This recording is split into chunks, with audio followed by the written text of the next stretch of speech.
You see, most men think that texting is just about sending words on a screen, but what they often miss is that every message you send either builds tension or deflates it.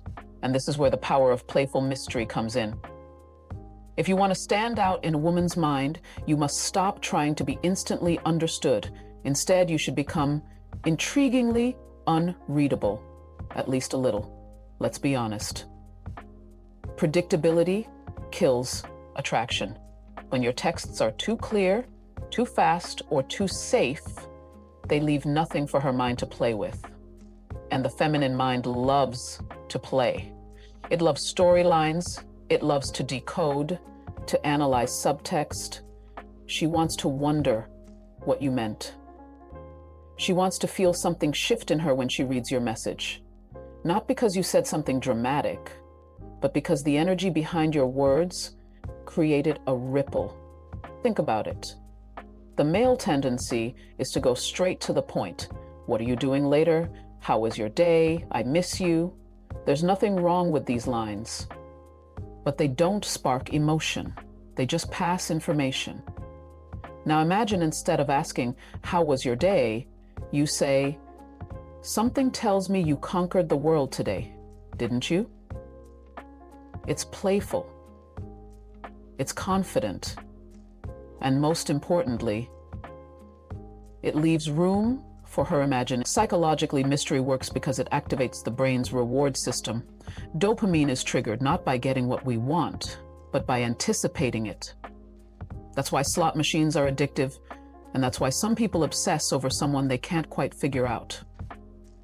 When you're slightly unpredictable, when your messages carry a hint of humor, a splash of challenge, or just a small gap she has to mentally fill in, you activate that loop. She starts thinking about you between texts. That's where the real connection is built.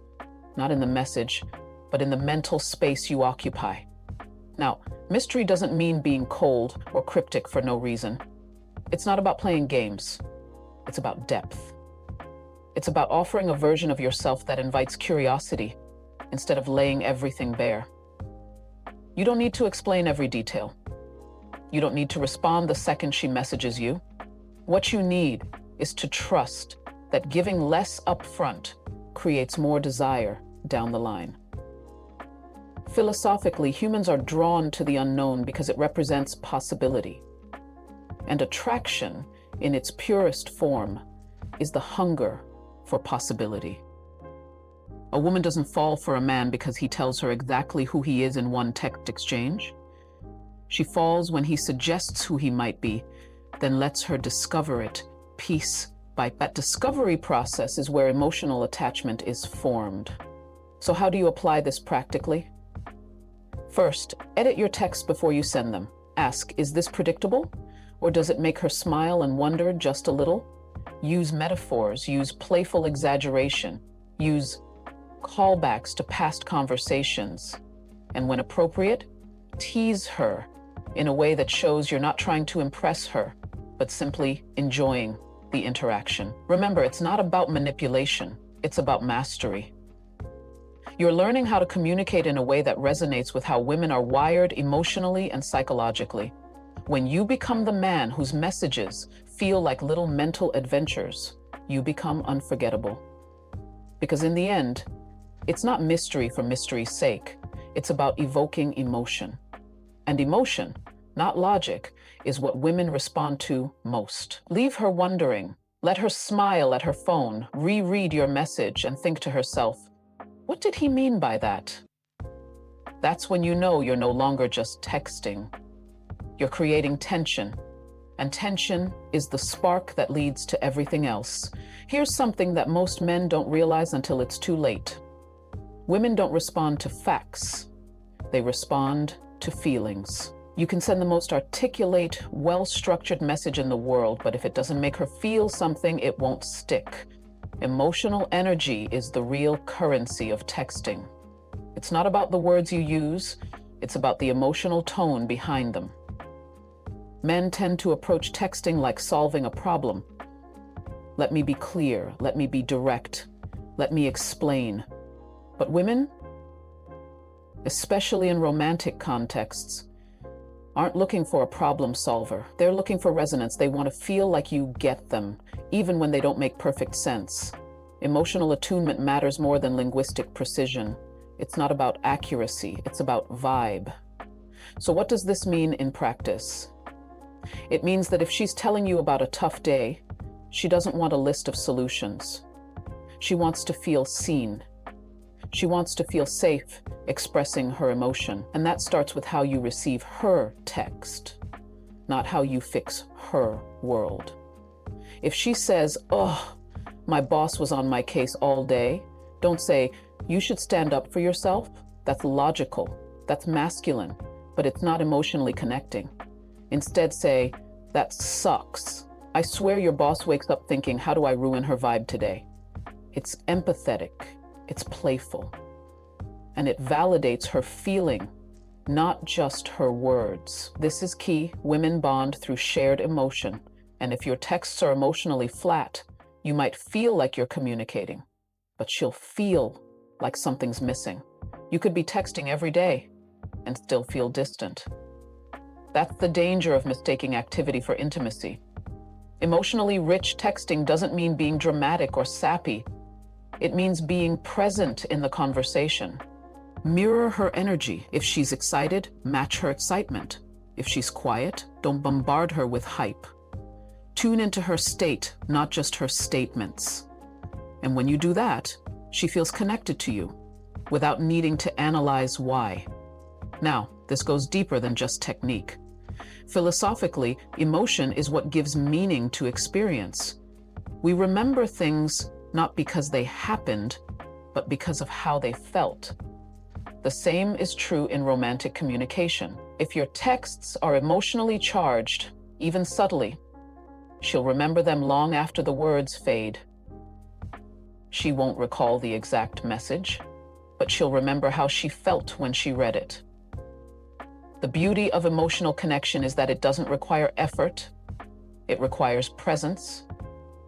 It requires you to stop texting from your head and start engaging from your gut. You don't need to be a poet or a psychologist.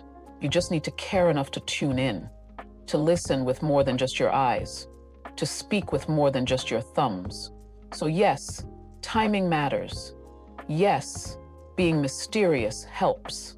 But without emotional energy, none of it lands. Because emotion is the soul of communication. And soul is what she's really looking for.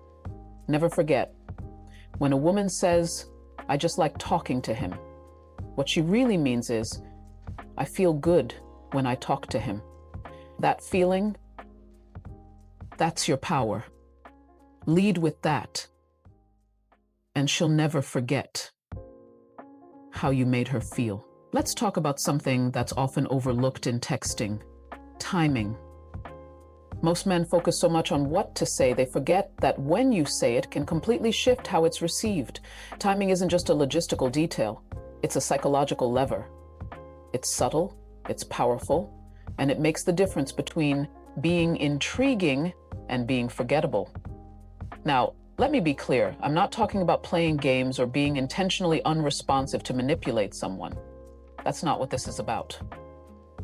This is about understanding emotional rhythm. Because attraction is built not only in the presence of attention, but also in its absence. It's the contrast that creates desire. You see, the human brain is wired to crave patterns, but also to be stimulated by interruptions to those patterns. When you're too available, too immediate with your replies, you become, and once a woman can fully predict you, she may stop wondering about you. And when she stops wondering, the emotional pull starts to weaken. You become a routine, not a mystery. There's a principle in psychology called intermittent reinforcement.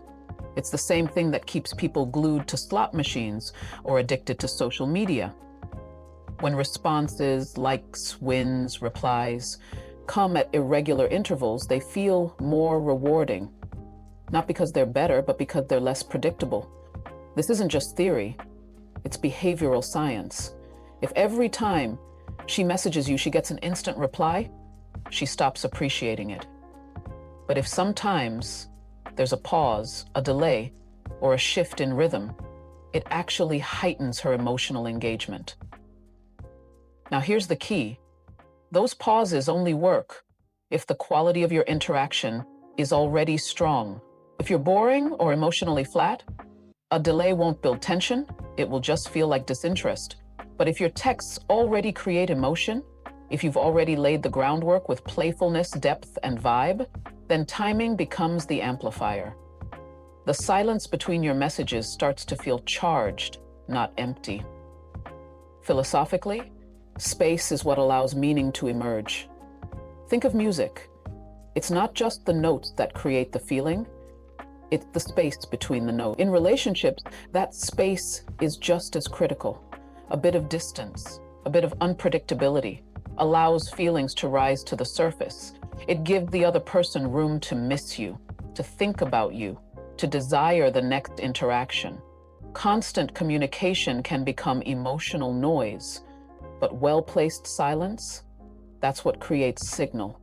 This also ties into masculine energy. Masculine presence is not needy. It doesn't chase, it leads.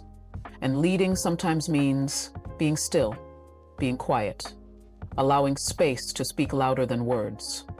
Women can sense when a man is texting out of anxiety or fear of losing attention, and they pull away.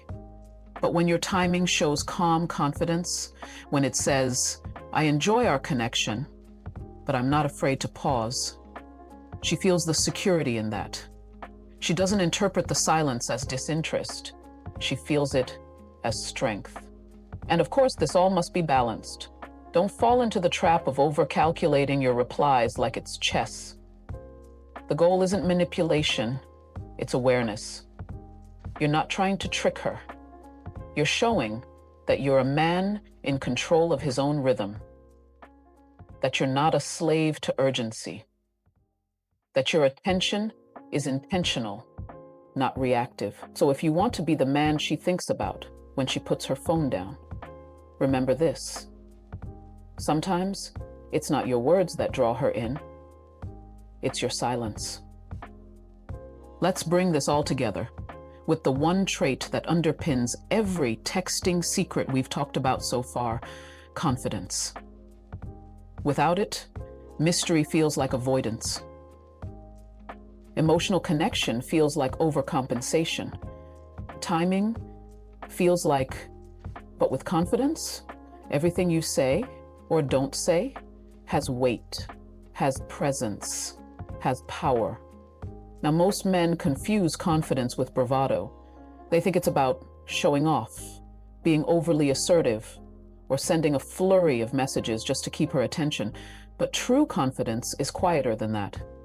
It's not in how loud you are, but in how certain you are of yourself. And in texting, that certainty shows up in how you lead. A man who leads doesn't wait passively for her to make all the moves. He initiates, he suggests, he frames the direction of the conversation, not in a controlling way, but in a way that signals decisiveness. So instead of saying, "What do you want to do this weekend?" which sounds unsure, passive, you say, "Let's hit that new rooftop spot Saturday. I've heard it's got the best sunset views." It's simple, direct. It doesn't demand, it invites. And that's what makes it magnetic. Because women don't just respond to who you are, they respond to how you see yourself. If your messages constantly seek approval, "Was that okay? Did you like that? Are you still interested?" what you're really broadcasting is insecurity. And the feminine energy naturally withdraws from that, not because she's cruel, but because she's wired to seek stability. She wants to feel that you can hold space, not just for her, but for yourself. There's also a philosophical layer to this. Confidence is not the absence of doubt, it's the refusal to be ruled by it. You're going to feel uncertainty sometimes. You'll wonder if she's losing interest, if she's seeing someone else, if you're texting too little or too much. That's normal. But what sets confident men apart is their ability to stay grounded even in the unknown. They don't chase clarity from her. They embody clarity in themselves. This shows up in how you handle silence. A man lacking confidence will spiral if he doesn't get a response. He'll double text, over-explain, start overthinking. But a confident man knows attraction doesn't live in constant feedback. It lives in energy. He trusts the dynamic enough to let it breathe. He also knows that his value isn't just in what he can offer, but in how he offers it. When you text with confidence, your words carry a different weight. You're not begging for connection. You're offering it. You're not performing. You're expressing. There's a calm assertiveness in your tone, a self-assured rhythm in your timing, a depth in your emotional presence that says, I'm good with me, and I'd love to share that energy with you, but I don't need to. Women pick up on this instinctively, even over text. They feel when your attention is a gift, not a plea. They feel when you're grounded, not grasping. And when they feel that, they relax into your presence, even through a screen. So don't be afraid to take the lead. Don't hesitate to say what you want, suggest what you envision, or express how you feel, without waiting to see if it's safe. The moment you stop needing her reaction to validate you is the moment she starts feeling drawn to you. Because in the end, the most attractive message you can send isn't in your words at all. It's in the energy behind them. Quiet confidence, calm leadership, emotional certainty. That's what she can't resist.